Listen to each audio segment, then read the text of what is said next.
إن أعجبك الفيديو لا تنسى الإعجاب والاشتراك في القناة.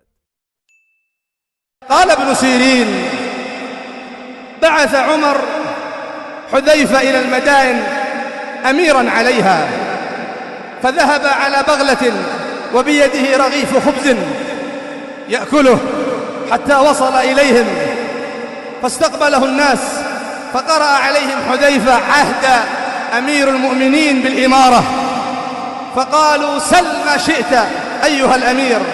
قال: طعاما آكله وعلفا لبغلتي من تبن ما دمت فيكم. فأقام فيهم ما شاء الله أن يقيم، ثم بعث إليه عمر أن اقدم. وكان عمر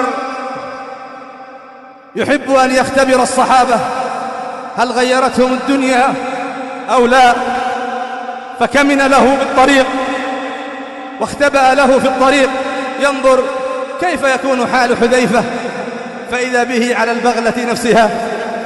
رجع بالحال التي ذهب بها عليها، فجاءه